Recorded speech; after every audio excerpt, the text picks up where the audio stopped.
Muchas gracias.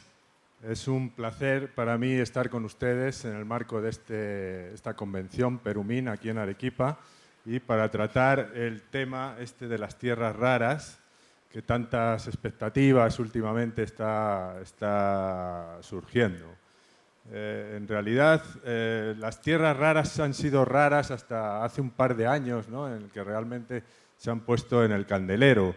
Y realmente han sido muy pocos también los raros que han trabajado en este campo de tierras raras, fundamentalmente en el ambiente académico y la investigación. Y algunos afortunados que han tenido suerte de trabajar con las pocas empresas que han trabajado económicamente estos recursos. En esta presentación quiero ahondar un poco más en el conocimiento que se tiene en el Perú por sus características geológicas y metalogenéticas. Siempre hemos estado buscando minerales en los arcos magmáticos colisionales, donde realmente las tierras raras no son muy frecuentes. Hoy la gente parece que empieza a volver el rostro hacia otros ambientes muy poco conocidos dentro del Perú y en los cuales podría haber más oportunidades para nuevos descubrimientos. El contenido de la presentación es un tanto amplio, espero que lo podamos completar en el tiempo que tenemos. Vamos a ver qué son las tierras raras, sus características geoquímicas, usos y aplicaciones, algo de mineralogía, los principales minerales que constituyen este grupo, la metalogenia, y muy importante, qué tipos genéticos tenemos de yacimientos, los recursos y reservas existentes, algunos tips sobre técnicas de exploración y luego entraremos en este tema de producción y consumo, que es lo que está causando grandes turbaciones últimamente en la economía, y acabaremos con los nuevos proyectos que en este momento se están gestando. Las tierras raras, como las podemos ver aquí en el sistema periódico, ocupan el grupo 3B, y están constituidas por unos 15 elementos que van desde el lantano hasta el lutecio y en ocasiones también se incluye el litrio y el escandio, que tienen unas características físicas y químicas muy similares. El número atómico va del 57 al 71 y son, como ahí los tienen, estos elementos que tanto nos hacían sufrir en el colegio: el lantano, el cerio, praseodimio, neodimio, el prometio. Es un elemento que no existe en la naturaleza por su corta vida, es un isótopo de vida muy corta. El samario, uropio, gadolinio, terbio, disprosio, olmio, erbio, tulio, iterbio y lutecio. Efectos prácticos: se viene clasificando las tierras raras en dos grandes grupos, que son las llamadas tierras raras ligeras, que van del lantano hasta el uropio, también denominadas tierras de cerio, y las tierras raras pesadas, que incluyen desde el gadolinio hasta el lutecio y ocasionalmente también considera el litrio. Luego alguna gente también considera unas tierras raras intermedias que cubrirían estos tres elementos: el samario, el uropio y el gadolinio. Vamos a ver algo sobre las características geoquímicas. Aquí tenemos un gráfico donde se ve la distribución de la mayoría de los elementos, considerando su abundancia en la corteza en ppm y referidos al número atómico. Como vemos, este es el grupo fundamental de las tierras raras. Su abundancia va desde el cerio, que es el más abundante, 64 ppm, hasta el lutecio, el menos corriente, que es 0.32. Como vemos, están enmarcadas dentro de esta banda donde ocurren la mayoría de los metales no ferrosos, metales base, y muy por encima de lo que serían los metales preciosos, como en el caso del platino, la plata y el oro, y similares también en contenidos con los minerales radiactivos como el torio y el uranio. Presentan una característica singular, esta especie de diente de sierra, ¿no? Es característica e indica simplemente que los elementos con número atómico par son más estables y por lo tanto son más abundantes. y esto da este efecto aquí de sierra. También otra característica importante es que el radio iónico va disminuyendo con el número atómico. Entonces, los mayores radios iónicos los tenemos en estos elementos. Esto los hace, quizás sean más... son unos elementos que son más... se pueden liberar más fácilmente en la fusión parcial, son más incompatibles y, por lo tanto, al ser más incompatibles, tienen mayor abundancia también en la corteza terrestre respecto a las tierras raras pesadas, que su abundancia es muy, muy inferior. Estos elementos, a pesar de su abundancia, no forman yacimientos. Generalmente es difícil encontrarlos formando concentraciones económicas. Son muy electropositivos y generalmente forman compuestos iónicos. No forman metales, no aparecen en estado metal, ni tampoco forman sulfuros. La expresión de las tierras raras, así para entendernos, en este negocio, normalmente se expresa el contenido en tanto por ciento en óxido.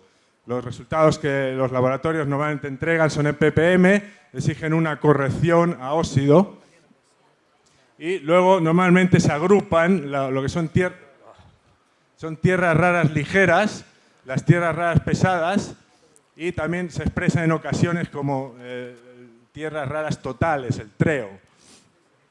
Hay toda una serie de ratios que se pueden utilizar para evaluar, ¿no?, los resultados y las ocurrencias de tierras raras. Y fundamentalmente el contenido en la corteza está entre 150 y 220 ppm aproximadamente, el contenido total de treo. Y la relación entre ligeras y pesadas en roca es aproximadamente 2,5. Bueno, quiero, antes de continuar, rendir un homenaje a algunos destacados investigadores, pioneros en muchos casos, en el estudio de los minerales raros y de las tierras raras, como Fersman, Goldmitz, Vinogradov, Blasov, Beus, Ginsburg, muchos de ellos del Instituto de Mineralogía y Geoquímica de elementos raros de la Academia de Ciencias rusa.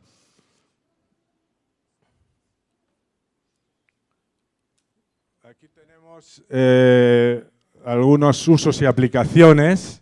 ¿Por qué son tan atractivos? ¿Por qué son tan interesantes en este momento las tierras raras? Vemos que están muy ligadas con la industria electrónica, la alta tecnología, las energías alternativas, energías limpias. Por ejemplo, los imanes permanentes de neodimio, praseodimio y terbio, aleaciones, se utilizan en motores híbridos, en los discos duros de las computadoras, en las turbinas eólicas, micrófonos, altavoces, la refrigeración magnética, que es un gran avance que va a producir sin duda grandes ahorros. También se utilizan en aleaciones para fabricación de baterías recargables de níquel, en superaleaciones con aluminio, magnesio. Los fósforos también fundamentales para pantallas de computadora, iPods, etcétera, ¿no? En lámparas fluorescentes, lámparas de bajo consumo, fibra óptica, láseres, y en vidrio y óptica como pulidores, catalizadores también para la industria del petróleo, importante en cerámicas, también en la industria nuclear, industria de defensa, pero fundamentalmente estos son los elementos que más mueven, que probablemente van a tener mayor demanda por estar ligados a esta industria de imanes permanentes, neodimio, praseodimio, terbio y disprosio. Este es un aspecto que presentan las tierras raras, como ven, es un aspecto terroso, por eso quizás antiguamente le daban ese nombre, son óxidos. Antiguamente a los óxidos se les denominaba tierras, ¿no? Y el hecho de que fueran raras es porque su abundancia se consideraba que era muy, muy pequeña en la corteza, y eran difíciles de aislar y de manipular. El consumo de óxidos de tierras raras por volumen en el 2009, como aquí ven, está muy focalizado en lo que comentábamos, en lo que son imanes, aleaciones, catalizadores, fósforos también. Son los campos quizás más demandados.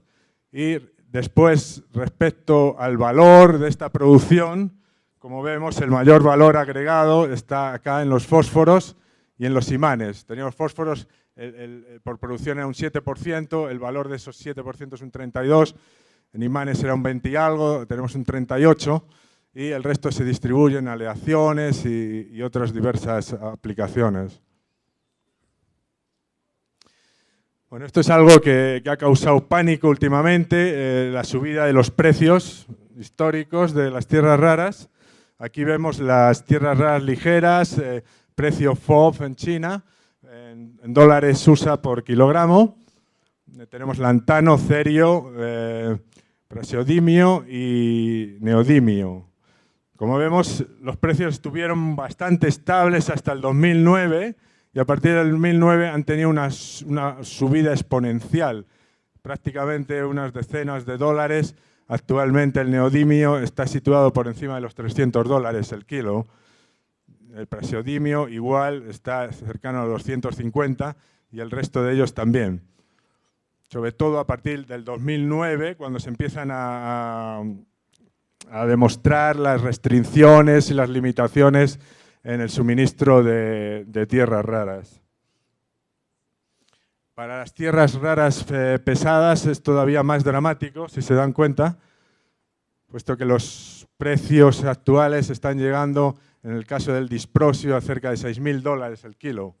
Esto ha sido prácticamente en los últimos meses. Entonces, esto da una idea del estado de excitación en que se encuentra el sector y la gran presión que hay entre las compañías juniors, compañías exploradoras, pequeños productores también para empezar a poner nueva producción en el mercado. Vamos ahora a ver cuáles son los principales minerales, los más comunes, los que normalmente se transan en este negocio. Como habíamos visto, hay más de 200 minerales conocidos que contienen tierras raras, de los cuales solo 70 aproximadamente presentan interés económico. ¿Cómo se presentan? Las tierras raras normalmente más abundan es en la red de los principales minerales, sustituyendo al calcio, estroncio, plomo, etcétera, ¿no? Y esto en minerales como feldespatos, granates, biotita, epídota, zircón, es muy común. Normalmente las tierras raras forman compuestos de carbonatos, fluorocarbonatos, fosfatos, silicatos, óxidos, etc. Y como hemos visto, sustituyen a cationes de valencia 2 en la calcita, la fluorita, el apatito, la estroncianita. Las tierras raras son móviles en fluidos hidrotermales y en medio supérgeno, aunque siempre se había sospechado que no se movían tanto, pero cada vez vemos que tienen más movilidad y que la mayor parte de las mineralizaciones que conocemos están asociados con procesos hidrotermales. En el medio supérgeno también hay enriquecimiento, eso ya lo vamos a ver más adelante, en el ambiente supérgeno, en las lateritas y en los regolitos. También se produce absorción de tierras raras en coloides, en arcillas e hidróxidos de hierro y manganeso. Esto constituye una de las bases de las mineralizaciones en este momento más atractivas y más económicas. Como minerales más comunes tenemos la basnasita, la monacita, xenotimo, apatita, allanita, eudalita. Algunos de estos vamos a conocerlos para que si alguna vez los vemos en el campo no se nos escapen. Esta es la basnasita, que presenta unos cristales tabulares, color así carnoso, medio rojizo. Es típico de carbonatitas y rocas alcalinas y es un mineral enriquecido básicamente en tierras raras ligeras. Aquí podemos ver la composición de esta basnasita. Tiene aproximadamente un 60 a un 75% de tierras raras totales y básicamente son tierras raras ligeras, como son el cerio, el lantano, Tiene un contenido interesante de neodimio. Como vemos, este neodimio es un mineral bastante demandado. Y praseodimio 5%. Tierras raras pesadas en realidad es prácticamente menos de un 2%. Respecto a la bauxanita de Mountain Pass, este es uno de los yacimientos en Estados Unidos, California, que posiblemente esté en producción próximamente. Vemos que es típicamente un yacimiento de tierras raras ligeras. El contenido de pesadas es insignificante y básicamente es cerio, lantano, neodimio, praseodimio. La monacita es quizás uno de los minerales de tierras raras más abundante. Es un fosfato de cerio, lantano, neodimio y torio. Esto le produce cierto efecto radioactivo, algo que en realidad penaliza bastante, ¿no?, su tratamiento y su minado. Está también en carbonatitas y rocas alcalinas, aparece como accesorio en granitos, rocas metamórficas, y es un mineral, como es resistente a la meteorización, aparece en placeres, con ilmenita, rutilo, zircón, monacita y en algunos casos con estaño. Y también se produce neoformación en lateritas. Esto lo vemos mucho en Brasil y en otros ambientes tropicales. Aquí tenemos la composición de la monacita, un 50-78% de tierras raras totales. Igualmente predominan las tierras raras ligeras, neodimio un poquito más alto, con un 17%, cerio muy alto, lantano 24% y tierras raras pesadas realmente bajo. El itrio destaca un poco, 2.4%, interesante. Esta es una monacita de Mount Weld en Australia, también es un yacimiento laterítico que está a punto de entrar en producción. De hecho, creo que ya está en producción, ya están haciendo acopio de mineral y están haciendo concentrado. Aquí vemos lo mismo, es básicamente tierras raras ligeras y un contenido insignificante de pesadas. Esta es una monacita interesante, es un fosfato igual, pero en este caso posee europio en su composición y tiene un contenido de torio bastante bajo, insignificante realmente. Entonces es un tema interesante, es una fuente potencial de europio. Europio es uno de los elementos que tiene una de las concentraciones menores, ¿no?, que se conocen, ¿no? Aquí hablamos del contenido de europio en esta monacita, está entre 0.2 y 1% del total de tierras raras. O sea, imagínense, eso ya es casi espectacular, ¿no? O sea, los contenidos son realmente ínfimos, ¿no? Vemos que se presenta en rocas metamórficas y en placeres derivados, probablemente asociado con aureolas de metamorfismo de contacto en sedimentos pelíticos, carbonosos. Aquí vemos unas imágenes de microscopía electrónica, podemos ver esta forma de pelez que tienen, así zonados, en las cuales se ve la distribución de las tierras raras, ¿no?, lantano, valores bajos en los núcleos, que son un poquito mayores hacia los bordes. Torio prácticamente no tiene valores, cerio también igualmente, aumentan hacia la periferia, y el europio, que tiene también contenido en los núcleos de estos especies de pellets. La xenotima es otro mineral, otro fosfato de tierras raras pesadas y itrio. Este es un mineral interesante, bastante demandado por ese contenido de tierras raras pesadas. Aquí tenemos unas muestras de aluviones de Zaire, con cristales prismáticos, el Morbihan, en Francia.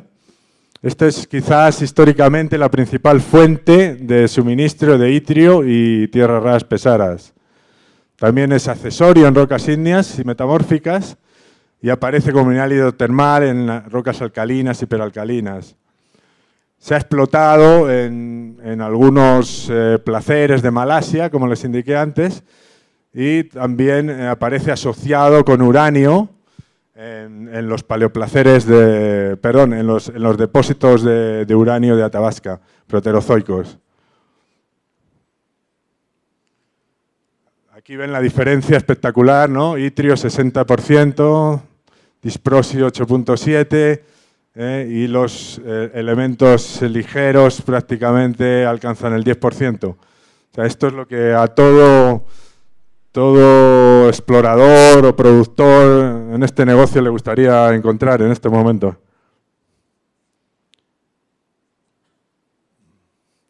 Otro mineral característico es un fluorofosfato, el apatito de calcio, cerio y itrio.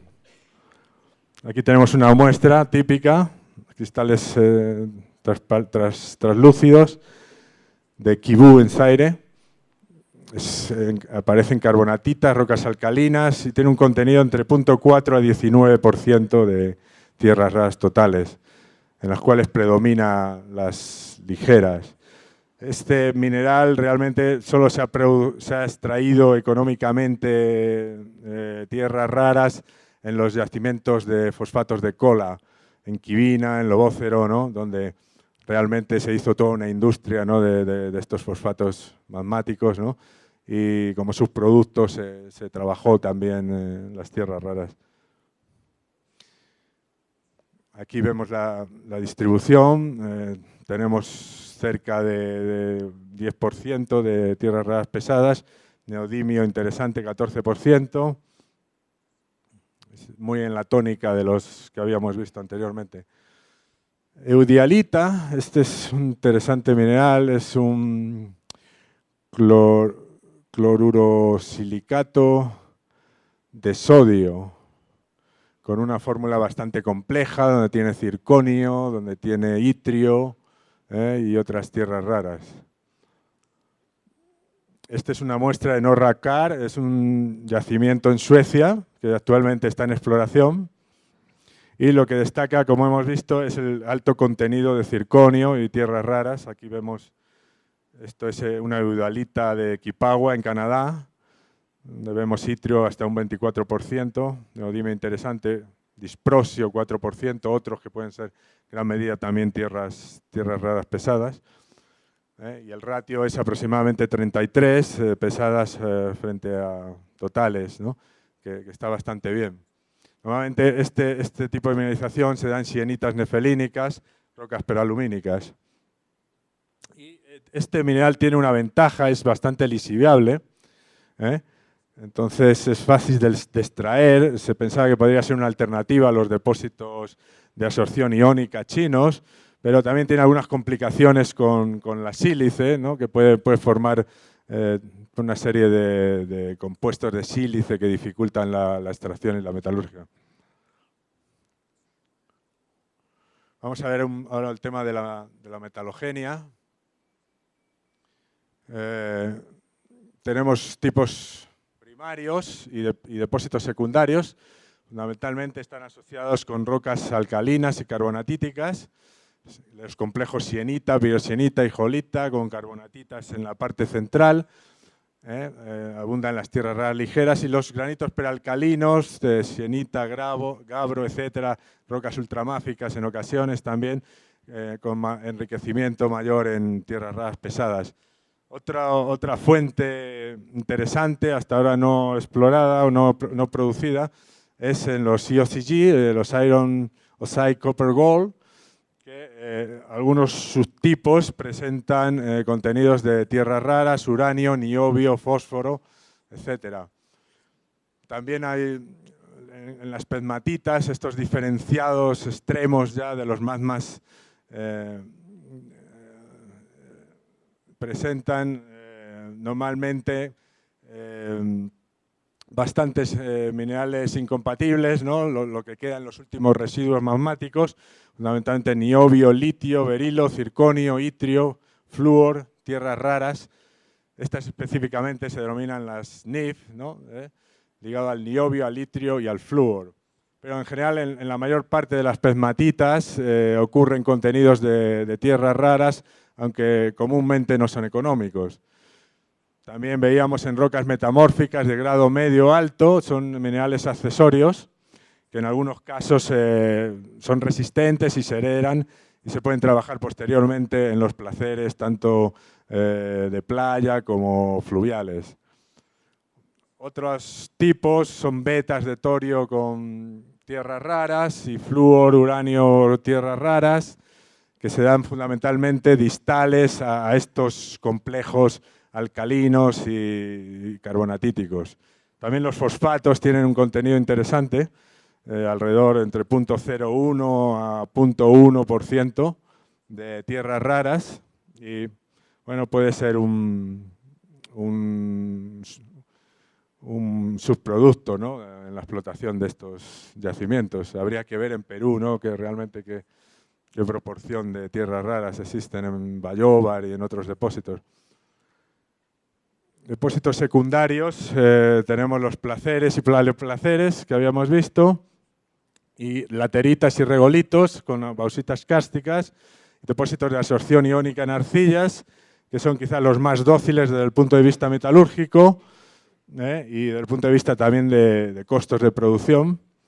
Y un nuevo tipo que recién está emergiendo es el de absorción de tierras raras en sedimentos pelágicos del fondo de los océanos. Eso lo vamos a ver, os daré algunos datos nuevos, recientes.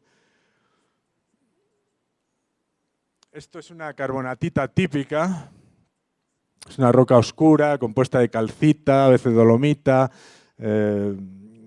carbonatos de fierro, incluso carbonatos sódicos, y presenta también minerales accesorios como fluorita, como baritina, fundamentalmente, e incluso en ocasiones puede tener algunos minerales magmáticos como anfíboles y piroxenos.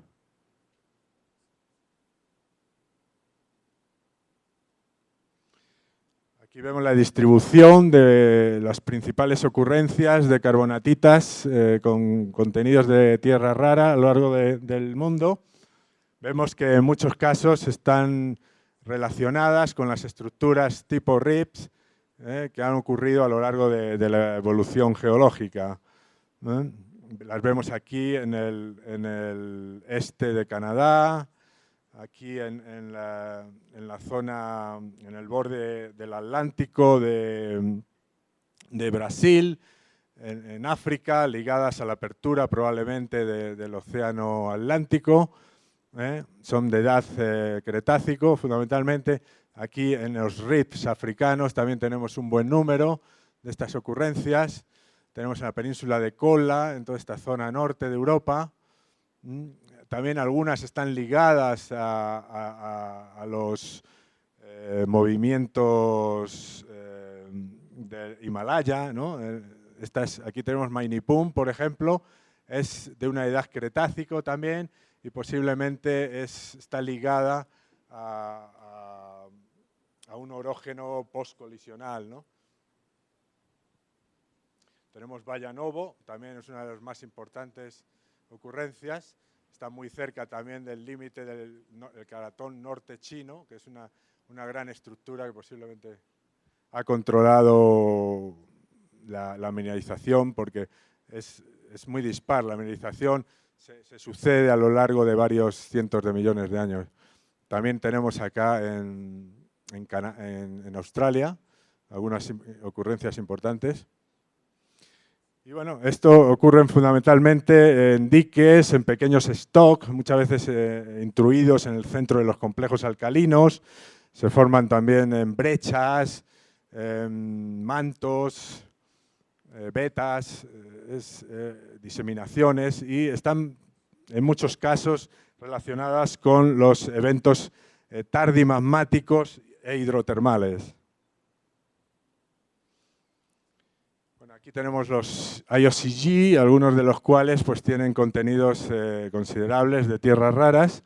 Los ICG es una amplia colección de depósitos con características en algunos casos pequeñas diferencias, se caracterizan todos por tener contenidos de hierro, magnetita, tienen más o menos cobre, oro y en algunos casos presentan contenidos de fósforo, tierras raras y también están ligados con diversos tipos de magmas, ¿no? Tenemos, por ejemplo, aquí en el borde, el arco andino, ligados con magmas calcoalcalinos, a subalcalinos. También los tenemos en zonas más cratónicas, ¿no? Como estas, relacionados con tipos alcalinos, granitos tipo A, e incluso carbonatitas como en Vallanovo, en Palabora. Entonces, bueno, es un tema que todavía no está muy clarificado, pero da la impresión de que estos depósitos de fierro con diferentes contenidos minerales se dan a lo largo en diferentes composiciones geoquímicas del magma, ¿no? Y en diferentes ambientes geotectónicos también. Este es un modelo de Groves, 2010, en el cual se ve cómo se pueden originar estos magmas.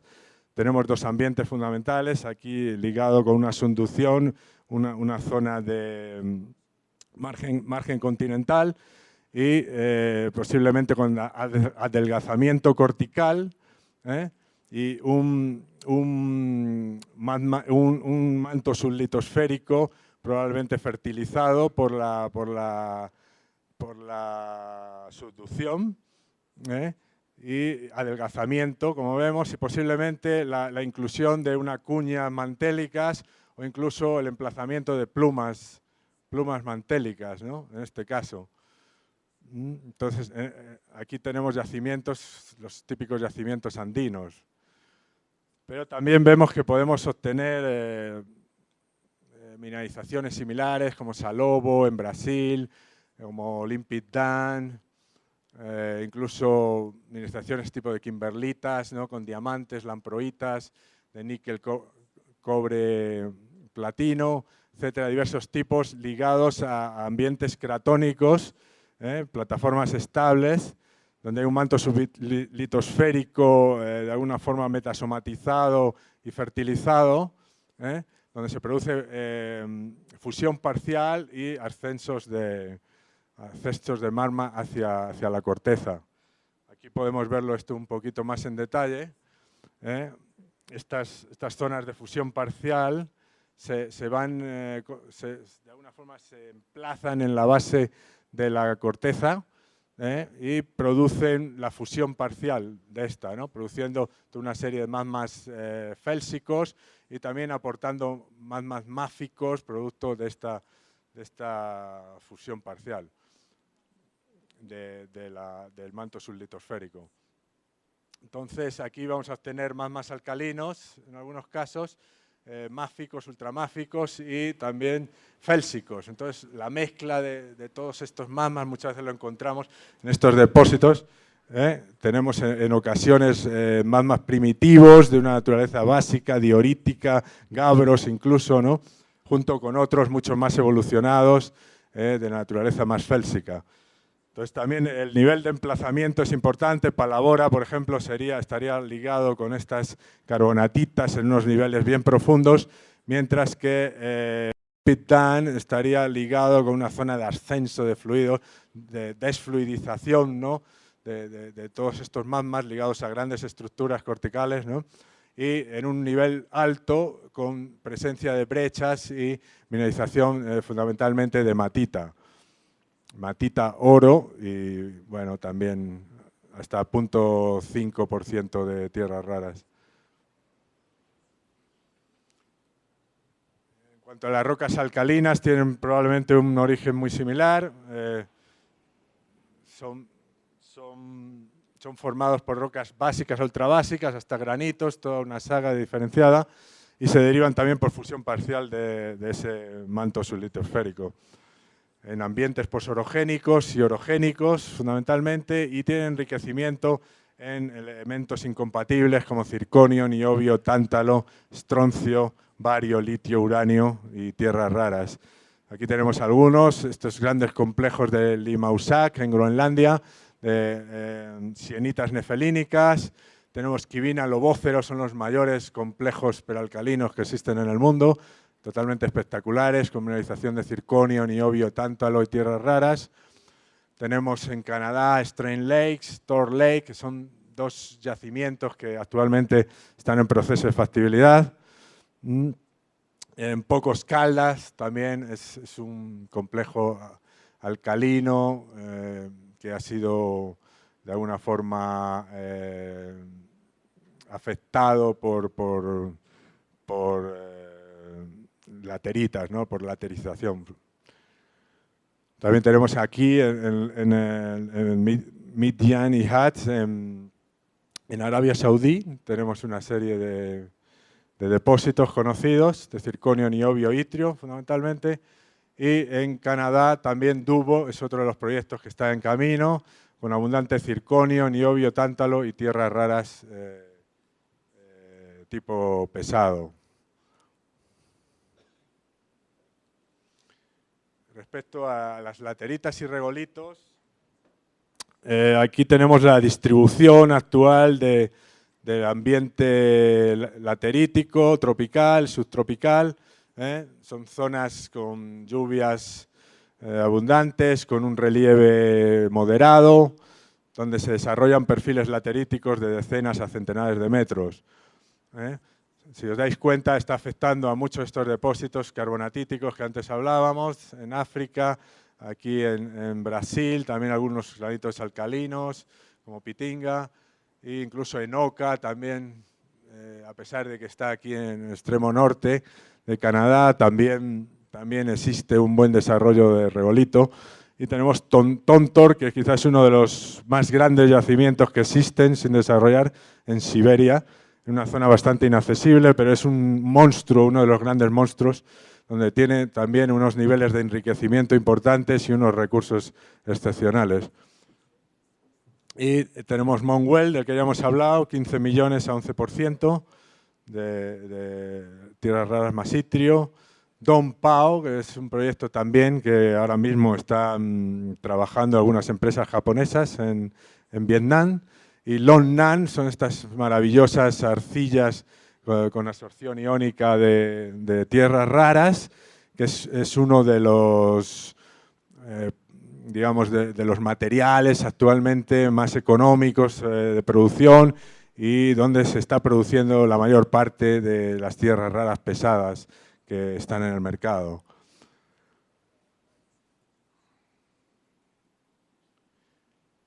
Entonces aquí realmente cómo se distribuyen los minerales, hay una lisiviación selectiva donde los elementos más resistentes permanecen y se enriquecen en los perfiles. Hay también disolución de las tierras raras que están en la calcita, en la dolomita, en el apatito, en otros minerales portadores. Hay una movilización y una absorción en ocasiones en sedimentos arcillosos o la neoformación de minerales en este ambiente secundario, un poco dependiendo de las fluctuaciones de la capa de agua y los valores del pH. Por ejemplo, aquí tenemos Arasha, es el principal productor de niobio en Brasil. Aquí vemos un típico perfil laterítico, estas tierras rojas que prácticamente no tienen enriquecimiento de nada, y por debajo hay un regolito más enriquecido que puede llegar hasta 4% de tierras raras totales.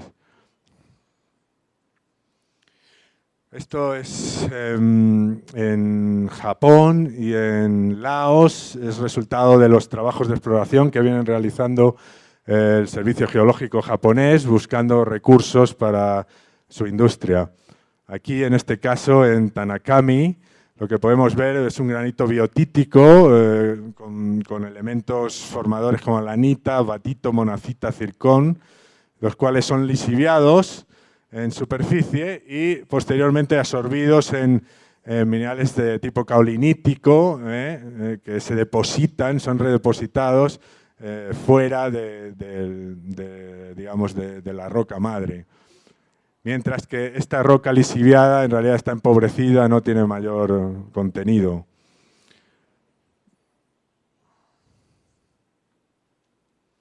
Aquí vemos cómo se produce el enriquecimiento en Xinshui, en granito en China. Vemos en los diferentes horizontes, horizonte A hay una lisiviación y una concentración aparente en el horizonte B que disminuye hacia abajo, hacia el horizonte C. O sea, este horizonte B es quizás el más productivo en este tipo de ambiente. Ahora, esta es la arcilla que quería mostrarles. El contenido es de Longnan, es uno de los distritos productores de este material en China. Y vemos contenidos de itrio 65%, gadolinio un 7%, y prácticamente las tierras raras ligeras alcanzan un 10%, ¿no? Sí, un 10% más o menos. Este es un producto fantástico, ¿no? Y que permite asegurar la producción de todos estos elementos, terbio, disprosio. Algunos de estos son en tan pequeña cantidad que realmente apenas si se comercializan, ¿no? Como el erbio, el iterbio, el lutecio, ¿no? Prácticamente no se comercializan, raramente. Esta es otra laterita, pero arcilla iónica de China, pero en este caso está enriquecida en tierras raras ligeras. Como vemos, el contenido de pesadas es aproximadamente un 10%, mientras que el neodimio un 30%, lo cual es bastante interesante, porque es un material muy demandado. Y es algo curioso, el cerio en este caso es muy bajo. Esto es muy típico de minerales de neoformación, de mineralización asociada con absorción iónica, etcétera, en el cual el cerio es más estable en superficie, puede oxidarse y no es transportado por las aguas meteóricas, ¿no? Entonces, esto favorece, porque el cerio en realidad no es uno de los minerales más demandados. Ahora estamos aquí en el Océano Pacífico, viendo los resultados de unas campañas del Deep Sea Drilling Project antiguas y de unos trabajos que también ha hecho el Instituto Oceanográfico de la Universidad de Tokio, con 27 pruebas de core en el fondo y 51 del Deep Sea Drilling Project, en los cuales han recogido sedimentos de los fondos oceánicos a unas profundidades entre 4.000 y 5.000 metros. O sea, estos círculos amarillos, estos polígonos amarillos, identifican las zonas donde hay contenidos de tierras raras totales superiores a 400 ppm, lo cual es interesante. Estos son 5.000 kilómetros, son algunas unas distancias de miles de kilómetros, ¿no? No solo eso, sino que el contenido de estas pruebas está entre 500 y 2.000 ppm, los resultados de tierras raras totales más itrio, y el ratio de pesadas sobre ligeras es muy alto, incluso es superior a la de las arcillas chinas. Esto es bastante estimulante y, bueno, parece que estos minerales están absorbidos en zeolitas tipo filicita e hidróxidos de hierro que probablemente se generan en estas dorsales oceánicas. Entonces, estas plumas que se desplazan hacia acá, estos hidrósitos de alguna forma precipitan las tierras raras que están disueltas en las aguas del océano. Entonces, bueno, han encontrado intervalos de 10 hasta 50 metros, ¿no?, de estos materiales, lo cual es bastante interesante. Pero bueno, esto ya impone un reto tremendo, ¿no?, el hacer minería a estas profundidades, ¿no? Pero bueno, estamos en la frontera de los océanos en este momento. Bueno, los de tipo placer ya habíamos visto, hay placeres costeros, aluviales, paleoplaceres diferenciados, fundamentalmente en todas estas zonas del Pacífico, en Australia, son importantes aquí en Chabará, en India, es uno de los más grandes, también en Malasia, en la zona de Vietnam. O sea, es bastante abundante y en muchos casos están relacionados con la producción de estaño. Y nuevamente es un subproducto de la explotación de ilmenita, zircón, o sea, minerales más bien de titanio. Entonces ahí se obtiene xenotima, monazita. Últimamente ya realmente no se produce, salvo acá en Espíritu Santo, donde hay todavía una pequeña producción residual de concentrados, y en Chavara también en los últimos años. Pero el problema es que esta monazita es radioactiva, ¿no? Entonces, eso, cuando se empezaron a implementar todos los temas de medio ambiente durante los años 70, 80, cayeron en desgracia realmente, ¿no? El manejo de estos materiales con contenidos hasta de un 12% de torio, ¿no? Los conglomerados uraníferos de Elliott Lake también han aportado producción de itrio fundamentalmente durante su explotación. Ha sido una de las fuentes también únicas de producción durante los años 40, 50. Bueno, vemos recursos y reservas. Aquí he construido un gráfico de ley toneladas para ver cómo estamos con todos estos depósitos. Aquí tenemos 1% de tierras raras totales, que puede ser una especie de jalón, ¿no? Por el cual los que están por encima podrían ser más económicos, más atractivos que los que están por debajo. Entonces, ¿qué tenemos por arriba? Tenemos gran cantidad de depósitos de carbonatita, con un volumen bastante grande y unas leyes por encima de 1%. Y en el caso de las lateritas, también la mayoría de los casos producto de la alteración supérgena de carbonatitas, vemos como la ley también, hay un upgrade, ¿no? Hay un aumento del contenido promedio por enriquecimiento supérgeno, ¿no? Los grandes depósitos estarían aquí, en este borde, están más de 10 millones de toneladas. Tenemos Olympic Dam, que es un monstruo, 8.000 y pico millones de toneladas a 0,88 de cobre y 0,05 de tierras raras. Desafortunadamente, hasta este momento no se ha conseguido desarrollar una tecnología adecuada para recuperar estas tierras raras. Tenemos los grandes complejos peralcalinos de Lobócero y Quivina en la península de Kola. Tenemos Tontor, que es un monstruo admirable, ¿no?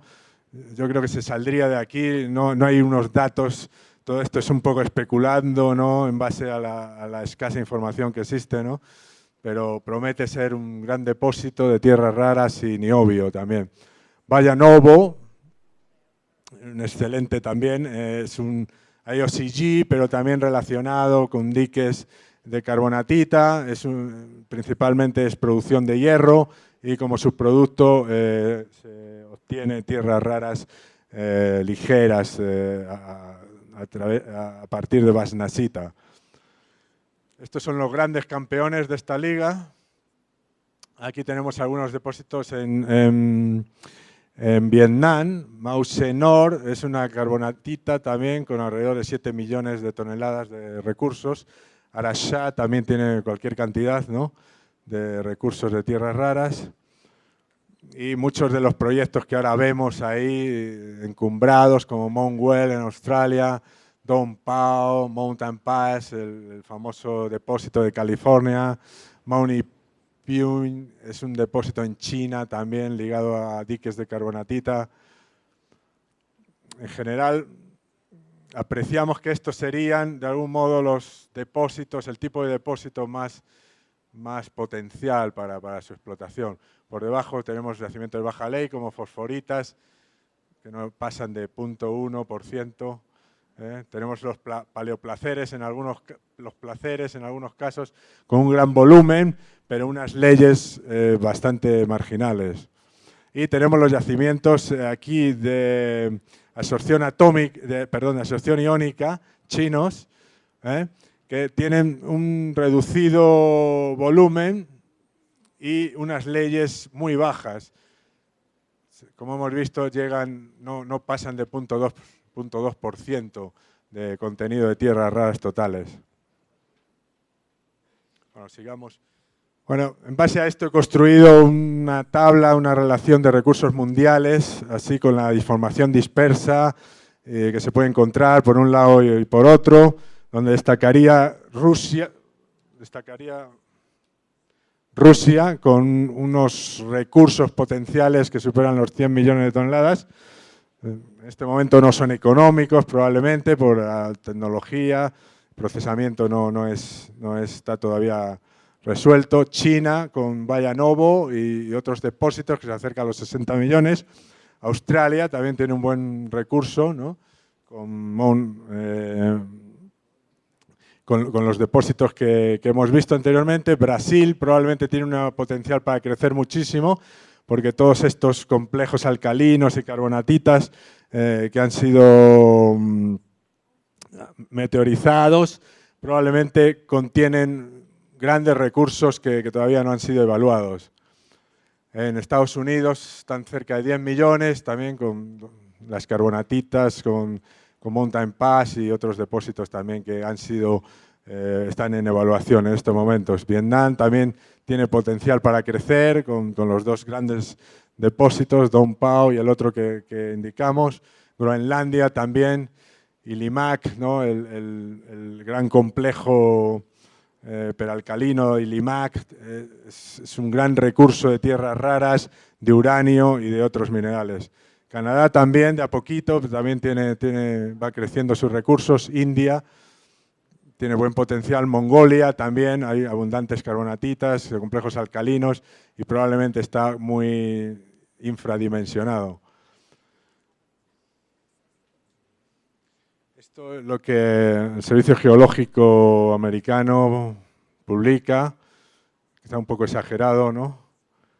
En algunos casos, porque lo considera como reservas, y bueno, como reservas, bajo el punto de vista del 43-101, probablemente son escasísimas, ¿no? Por ejemplo, Estados Unidos no creo que pase de 1,5 millones y todo más bien centrado en el depósito de Mountain Pass. En realidad, pero bueno, da una idea dónde están los recursos en este momento. Bueno, técnica de exploración, vamos a ir rapidísimo. Asociado con carbonatitas, complejos alcalinos, ambientes intracontinentales, anorogénicos y de rifting, y también, como hemos visto, en ambientes colisionales posorogénicos en el Himalaya. El proterozoico quizás sea la época más favorable, aunque incluso en el paleozoico y mesozoico también encontramos, como hemos visto en Brasil y en África. Mapeo litológico y de alteraciones, la fenetización, esta alteración sódica es muy común en estos complejos. Los típicos trabajos de calicatas, trincheras, perforación, el uso de lámparas de ultravioleta, permite distinguir monacitas, basanitas en concentrados pesados, e incluso en afloramientos, paredes de afloramiento, la magnetometría, radiometría, gravimetría, la presencia de magnetita, presencia de torio. Estos complejos a veces ultrabásicos tienen una expresión muy clara, ¿no? en gravimetría. La geoquímica, bueno, todos los amigos de las tierras raras, toda esta saga, ¿no? de minerales incompatibles, ¿no? elementos incompatibles. La prospección con batea es fundamental, ¿no? para encontrar muchos de estos minerales, ¿no? que ya conocemos, monacita, basanita, xenotima, etcétera. Y últimamente se ha demostrado también eficiente las anomalías de flúor y molibdeno en agua y sedimentos. En Canadá, los últimos datos indican que hay cierta correlación, no solo de estos elementos, sino molibdeno y flúor. Biogeoquímica también funciona, aunque no hay mucha información. El escintilómetro es una herramienta fundamental para la exploración de estas ocurrencias, sobre todo por la asociación de uranio-torio en muchos de los elementos que buscamos. El analizador de rayos X, fluorescencia de rayos X portátil, también es una herramienta muy útil para analizar in situ los testigos, los afloramientos, las muestras. O sea, podemos tener ya una apreciación de primera mano, ¿no? del potencial. Normalmente, las tierras raras, para los que quieran trabajar en esto, normalmente se utiliza bien por se analiza por ICP-MS o también por activación neutrónica. Criterios para desarrollar yacimientos, lo que puede ser favorable, mineralogía con elevado porcentaje de pesadas sobre el total, tonelaje y leyes adecuadas, siempre por encima de 1%, una metalurgia lócil, bajo coste de producción, que no sean refractarios los minerales y que tengan una fácil disipación con solventes. Que presenten otros elementos económicos, como vemos hay muchos amigos que viajan juntos, niobio, circonio, tántalo, berilo, montones de cosas que se puede hacer a un beneficio económico. Algo que puede ser, puede un poco echar para atrás es el manejo de los residuos tóxicos y radiactivos. También hay que buscar que tenga un bajo impacto ambiental, aquí se manejan cantidades de solventes que pueden ser bastante peligrosos para el medio ambiente y sobre todo la presencia de infraestructura y el riesgo político-social que exista en estos países. Bueno, esto rápidamente, cómo ha sido la producción mundial de los años 50.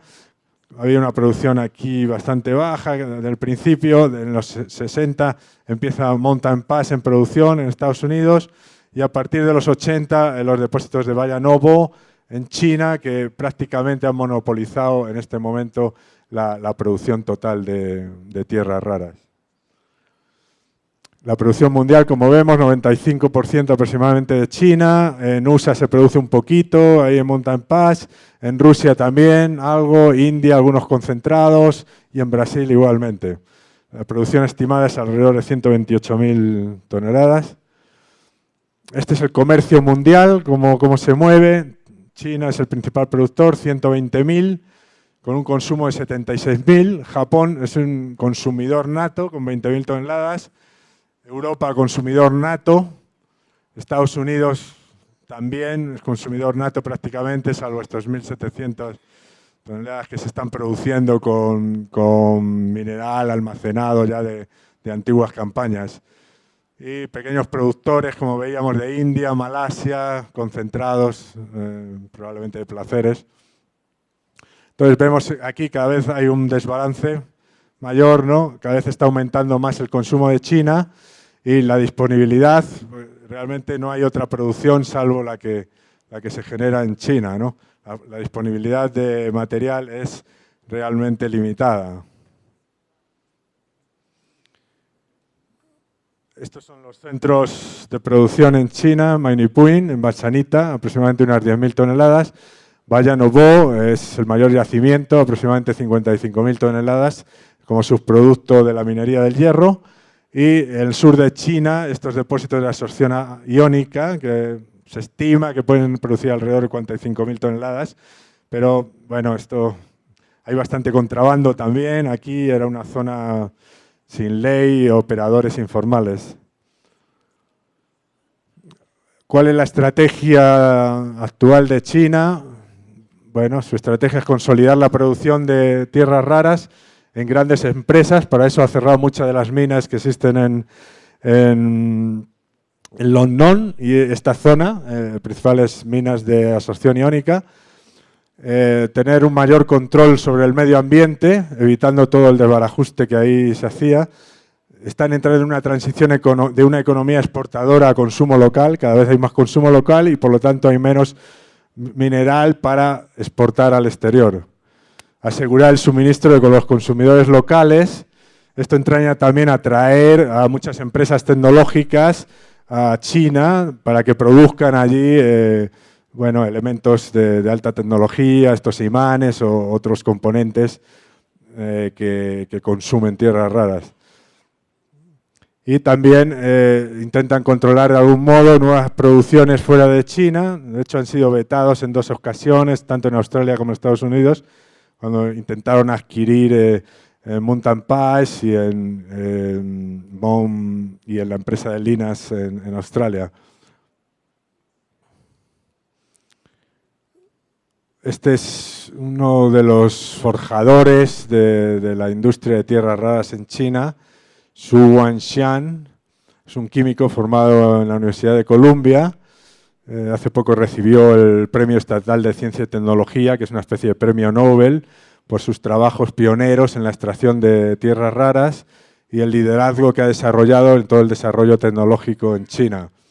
China cuenta con varios programas. Desde el año 86 es un programa de investigación básico de desarrollo de alta tecnología en aspectos de biotecnología espacial, automatización, informática, energías, nuevos materiales.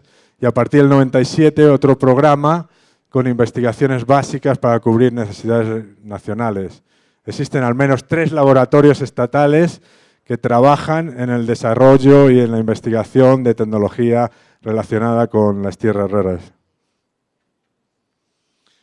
Esto es una matriz de riesgos del Departamento de Energía de Estados Unidos, en las cuales podemos ver el gran riesgo que tienen algunos elementos como el neodimio, disprosium, europio, yttrium, en relación al suministro. Todo el suministro está concentrado prácticamente en China, y la importancia de estos elementos para nuevas tecnologías, para la energía limpia, y el impacto de restricciones en el suministro también, ¿no? ¿Cómo pueden afectarlo? César. Gustavo, a riesgo de hacerme muy impopular con la audiencia, porque la conferencia está sumamente interesante, te tengo que pedir que vayamos terminando la presentación.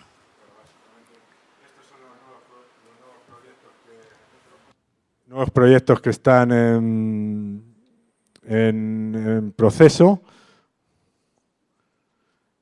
Esto es de las bolas naranjas, fundamentalmente en Norteamérica, en Sudáfrica y en Australia, también en Vietnam, y donde se espera que en breve pueda haber una producción nueva. Hay alrededor de 200 compañías involucradas y como 150 proyectos. Esto ha despertado de luego una burbuja en las bolsas, ¿no?, de juniors, ¿no?, en los stocks, ¿no?, que manejan capital de riesgo y exploración. Bueno, este es el estado en que se encuentran estos proyectos. Mount Weld y Mountain Pass están prácticamente ya en producción. Stikkanstral en Sudáfrica está cerca. Dubo está caminando. Y el Dong Pao también es una empresa de Toyota, Vinacomin, Sojisu. Está también próxima, se espera que entre los próximos años. Y el resto son proyectos que están en prefactibilidad. Estas son básicamente las etapas: probar recursos, definir los procesos, la prefactibilidad. La planta piloto es fundamental para ver los procesos de concentrado, la extracción de tierras raras y la separación de cada una de ellas. La aprobación de los estudios ambientales puede traer bastante tiempo. Acuerdos comerciales para vender la producción, estudio de factibilidad bancable y el financiamiento, y posterior construcción y puesta. Esto en general puede llevar más de 10 años y hace el proceso bastante lento en estos momentos, ¿no? Gustavo, creo que ya no podemos seguir. Bueno, ahí lo dejamos.